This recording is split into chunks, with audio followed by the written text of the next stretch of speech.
Chapter 3 Echoes of the Forest. Hiro followed Ryu deeper into the forest, his footsteps light but his heart heavy with questions.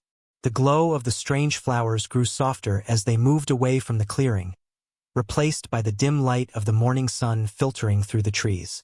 Everything felt alive, the branches swayed gently, and the wind seemed to whisper in his ears. "Where are we going?" Hiro asked, his voice breaking the silence. "To a place you've never seen before," Ryu replied, glancing back. His golden eyes glimmered like sunlight on water.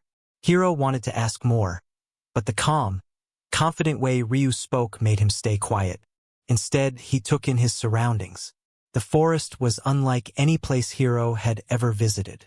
The trees were ancient and tall, their roots twisted like sleeping snakes. Strange flowers and plants peeked out from the shadows, and the air felt thick with something magical. After a while, they stopped near a small stream. The water was so clear Hiro could see every stone and ripple. "Sit," Ryu said, gesturing toward a large rock near the water's edge. Hiro sat down, watching Ryu kneel beside the stream. Ryu dipped his hands into the water, letting it flow over his fingers. "Do you feel it?" he asked softly. Hiro tilted his head. "Feel what?" Ryu looked up at him. "The forest, the water. Everything here has a voice. You just have to listen." Hiro frowned slightly, feeling unsure. He closed his eyes and focused on the sounds around him. The soft gurgle of the stream, the rustling of the leaves, the distant call of a bird. For a moment, it almost felt like the forest was speaking to him. Its whispers calm and gentle, like the dreams Ryu had given him. "I think I hear it," Hiro said, opening his eyes. Ryu smiled faintly. "Good. This forest is old, Hiro. Protects those who respect it, and it can reject those who don't. Is that why you told me to leave before?" Hiro asked. Ryu's expression grew serious.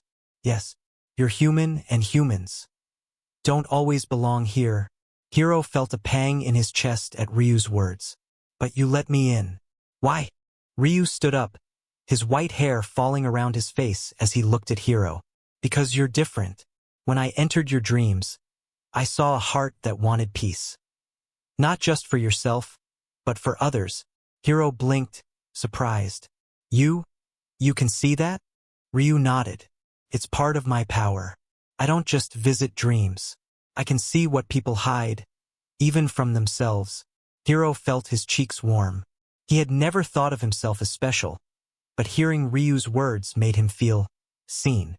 "So what happens now?" Hiro asked. Ryu hesitated, looking away. "You need to decide what you want. This forest isn't just a place. It's a doorway. If you keep coming back, your world and mine will start to mix.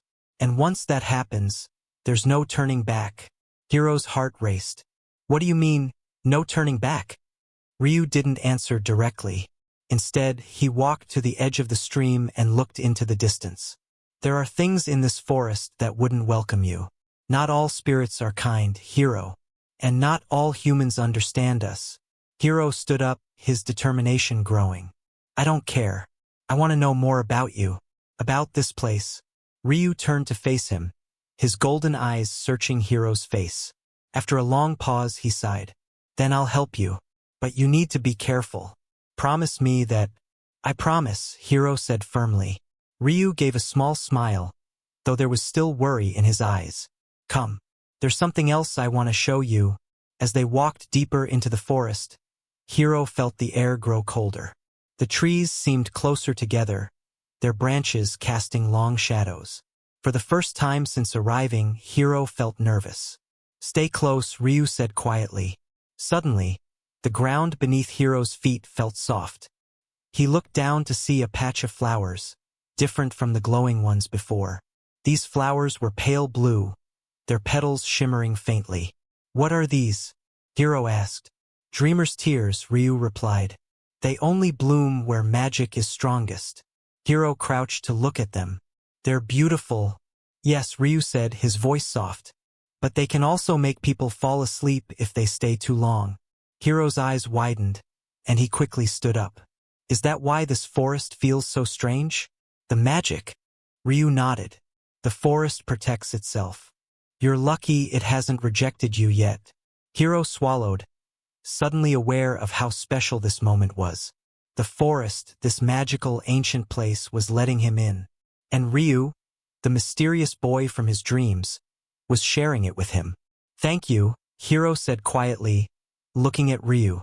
Ryu tilted his head, surprised. For what? For trusting me, Hiro replied. Ryu stared at him for a moment before smiling. You're welcome.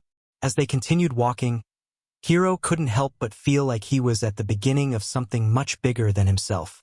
He didn't know what dangers lay ahead, but he knew one thing for certain. He wasn't turning back.